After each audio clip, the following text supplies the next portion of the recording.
নমস্কার, @রণজিতে আপনাদের সবাইকে স্বাগত। আশা করি সবাই ভালো আছেন। আমি বারবার একটা কথা বলার চেষ্টা করছি যে বিজেপি সমর্থক এবং তৃণমূল সমর্থকের একটা বড় অংশ যারা কিনা এই শাসনে অতিষ্ঠ এবং যারা বুঝতে পারছে যে তৃণমূল এবং বিজেপি একই মুদ্রার এপিঠ আর ওপিঠ। তাই বেদবেরিয়া চাপড়ার একটা গ্রামের নাম, সেখানে সিপিএম এক নেতার বাড়িতে বোমা মারা হয়। বোমাটা মারা হয় এমন একটা দিনে, এই গত সপ্তাহেতেই, তার পরের দিনেই তারই দুই মেয়ের এক মেয়ে আদালতে সাক্ষ্য হিসাবে একটা সাক্ষী দিতেন, যেটা 2013 সালে স্কুল নির্বাচনকে কেন্দ্র করে সিপিএমের এক নেতাকে পিটিয়ে নৃশংসভাবে খুন করা হয়েছিল। এই তৃণমূলীরা খুন করেছিলেন এবং সেটার বিরুদ্ধেই সেখানে অরাজক অবস্থা নামানোর জন্য, আতঙ্কের পরিবেশ তৈরি করার জন্য সিপিএম নেতার বাড়িতে এই রকমভাবে বোমা নিক্ষেপ করা হয়। কিন্তু সেটার মোকাবিলা করে তৃণমূলের সমর্থকেরাই।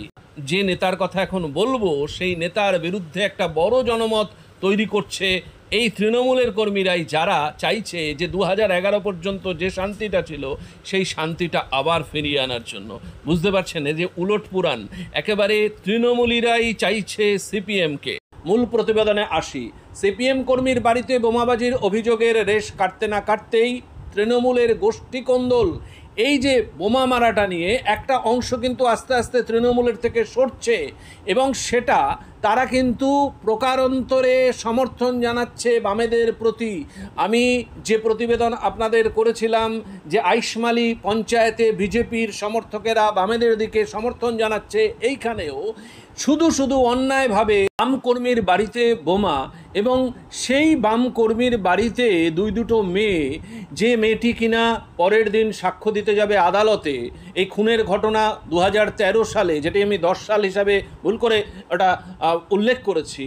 তো সেখানে পঞ্চায়েত ভোটের আগে স্কুল নির্বাচনকে কেন্দ্র করে এই ঘটনাটা ঘটে।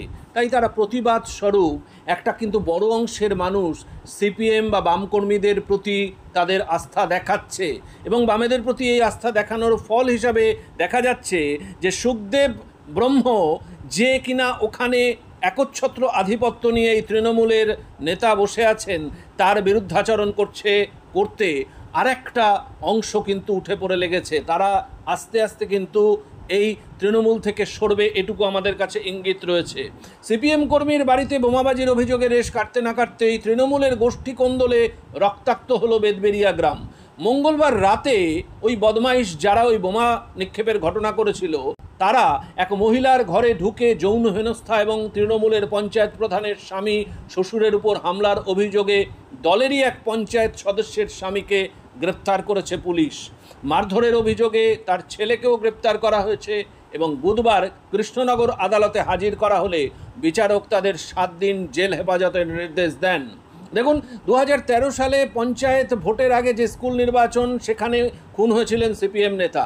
এরপর থেকেই চাপড়ায় ওই এলাকায় সিপিএমের কিন্তু সেই রকম জোর আর নেই, এবং 50টি পরিবার তারা গ্রাম ছাড়া ছিল। দীর্ঘ 6 বছর পরে আবার গ্রামে ফিরে আসে তারা। মরিচা শেখের বাড়িতে বোমা মারা হয়, আপনারা গতকালই শুনেছেন আমার প্রতিবেদনে। বুধবার বাঁকুড়ায়। কিন্তু এই ঘটনাটার নিন্দা করে বিজেপি নেতা মিঠুন চক্রবর্তীও বলেন যে সিপিএম এখন বুঝতে পারছে না যে তাদের উপরে অত্যাচার হচ্ছে, এবং আমরা আসুন একসাথে এই তৃণমূলের বিরুদ্ধে লড়াইটা করি। এবং স্থানীয় সূত্র থেকে যেটা জানা যাচ্ছে যে বেদবেরিয়া এতদিন তৃণমূলের চাপড়া ব্লক সভাপতি সুখদেব ব্রহ্মের নিয়ন্ত্রণে ছিল। সম্প্রতি তার বিরোধী গোষ্ঠীর প্রভাব বাড়তে শুরু করেছে। মঙ্গলবার রাতে সুখদেব ওই গ্রামে নিজের অনুগামীদের নিয়ে বৈঠক করেন, কারণ আমি বারবার বলছিলাম যে ওই সাক্ষ্যদানের বিষয়টা ছিল। গ্রামেরই বাসিন্দা পঞ্চায়েত প্রধান বিউটি খাতুন বর্তমানে কিন্তু সুখদেব বিরোধী বলে পরিচিত। সেই বৈঠকের পরে সুখদেব ফিরে যাওয়ার পরেই দুই গোষ্ঠীর মধ্যে সংঘর্ষ হয়। গ্রামের এক মহিলার অভিযোগ যে তিনি যে অভিযোগটি করেন, রাতে তার ঘরে ঢুকে হাত ধরে টানাটানি করে ও কুপ্রস্তাব দেয় সুখদেব অনুগামী পঞ্চায়েত সদস্য সাবিরা বিশ্বাসের স্বামী সৈফুদ্দিন বিশ্বাস। তার চিৎকারে প্রতিবেশীরা ছুটে এলে সে পালায়। এই প্রতিবেশীরা কিন্তু এখন সহমর্মিতা এবং আস্থা দেখাচ্ছে সিপিএমের উপরে। পরে গ্রামের লোকজন তার বাড়িতে চড়াও হলে সৈফুদ্দিন ও তার ছেলে সাজ্জাদ বিশ্বাস দা ও বাঁশ নিয়ে আক্রমণ করে বলে অভিযোগ। পঞ্চায়েত প্রধানের স্বামী আজমির সর্দার প্রচণ্ড আহত হন।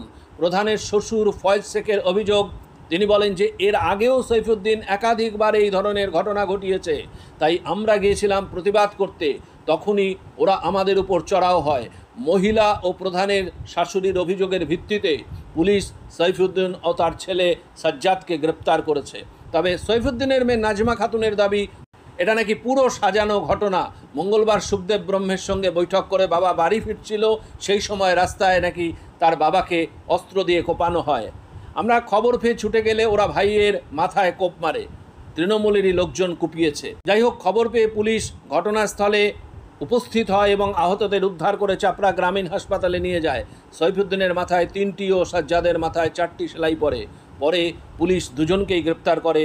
তবে সুখদেব ব্রহ্ম দাবি করেন এর সঙ্গে আমাদের দলের কোনো সম্পর্ক নেই, নেহাত গ্রাম্য বিবাদ, মহিলার অভিযোগও মিথ্যা।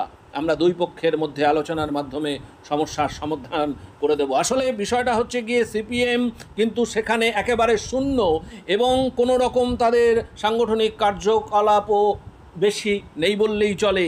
কিন্তু বিভিন্ন ঘটনার পরিপ্রেক্ষিতে আবার সিপিএমকে ফিরিয়ে আনার জন্য কিন্তু মানুষ সংঘবদ্ধ হচ্ছে, মানুষ জোটবদ্ধ হচ্ছে। তৃণমূলেরই একটা অংশ তিতিবিরক্ত।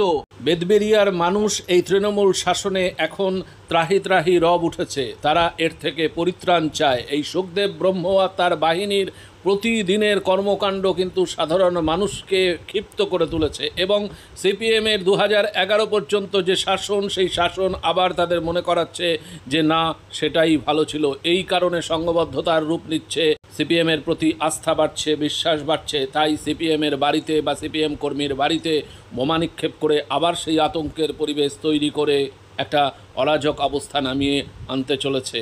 এটাই হচ্ছে গিয়ে তার মূল কারণ। যাই হোক, যদি প্রতিবেদনটা আপনাদের ভালো লাগে লাইক শেয়ারের মধ্য দিয়ে অনেক মানুষের মধ্যে ছড়িয়ে দিন। অপেক্ষা করুন পরের প্রতিবেদনের জন্য। ধন্যবাদ।